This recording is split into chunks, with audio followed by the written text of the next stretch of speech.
Okay, let's jump right in. We're doing a deep dive on a specific piece of commercial AV gear today, the Kramer WP-DEC7 wall plate decoder. That's the one.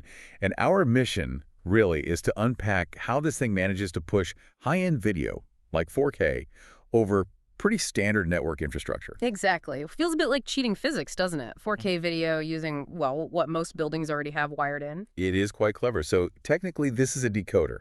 Its job is to take a streamed signal up to 4K at 60 hertz, mind you. 4K 60. And it does this over a standard 1G network port, regular copper Ethernet cable. And that's the immediate hook, isn't it? Because anyone who's looked at upgrading to, say, 10 gig Ethernet for video distribution knows that cost. It's significant. Oh, absolutely. Fitting 4K into that existing 1G pipe, that's potentially a huge cost saver for large installs, campuses, corporations. Right. But okay, 4K at 60 frames per second, pushing that through a 1 gigabit hole, there has to be a compromise somewhere. There is, and the specs mention it clearly.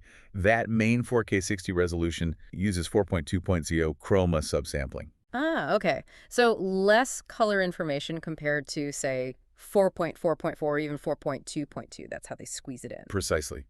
That's the lever they pull. You sacrifice a bit of color fidelity, which, honestly, in many commercial settings, you might not even notice. Especially with motion or typical presentation content. Exactly. But what's interesting is they do offer higher fidelity when needed.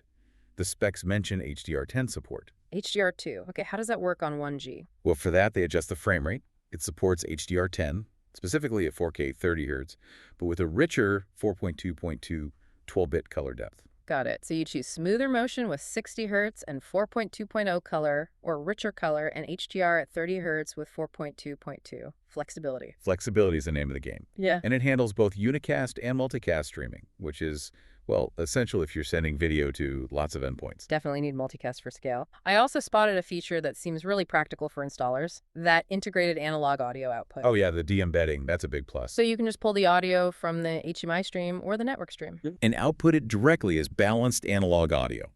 Think about connecting to local room amplifiers or mixers. No extra converter box is needed. Saves time, saves complexity. Okay, let's shift from the signals to the physical side. It's a wall plate, right? US2 gang format. Correct. And that form factor, that's not just about looks, it's about deployment. It's designed for secure, robust installation. You screw it into the wall, typically in the standard junction box. Makes sense for large-scale rollouts, consistency, security. And simplicity. Speaking of simple, let's talk power. It's PoE. Power over Ethernet. That's always good news. How much power does it draw? Just 4 watts, really low. 4 watts. That's practically nothing. So you can power these directly from a PoE switch. No need for local power bricks at every single display location. Think about the electrical work that saves across a big project. Huge. And this isn't just for single displays either. The specs boast massive video wall support. Oh, massive. Up to 16 by 16. 16 by 16 displays running off these decoders over standard Cat5e or Cat6. That's impressive scaling. It really is. And controlling a system like that, or even just individual units, they've covered the bases. How so? Well, you've got the basics. Front panel LCD and buttons for quick adjustments. But then there are embedded web pages for configuration. Standard WebGUI. But a Protocol 3000 API over Ethernet for more complex integration.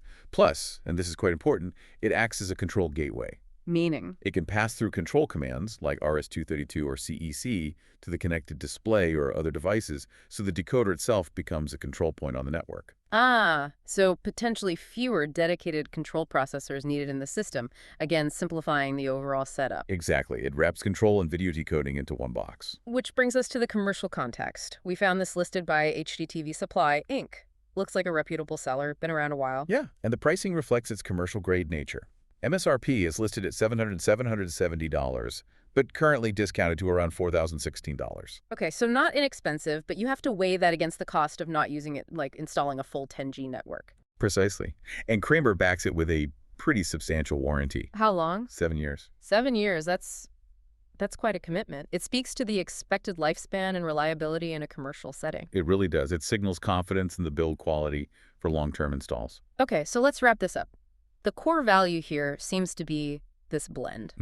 You get high-end capability, 4K, even HDR, but delivered using the existing, familiar, much cheaper 1G network infrastructure. All packaged in a durable, power-efficient, easy-to-install wall plate format with robust control options, it solves a major pain point. It certainly seems designed to. But, thinking about pushing that much video data, even with 4.2.0 subsampling, through a 1 gig pipe, it makes you wonder about the compression. 4K video, uncompressed, needs vastly more bandwidth. So the real magic here, the bit that's not fully detailed in the basic specs, Is what kind of sophisticated compression are they using? Is it something like JPEG 2000 or maybe a custom codec? How do they maintain perceived quality while hitting that strict 1 gigabit budget? That's the deep technical question worth pondering.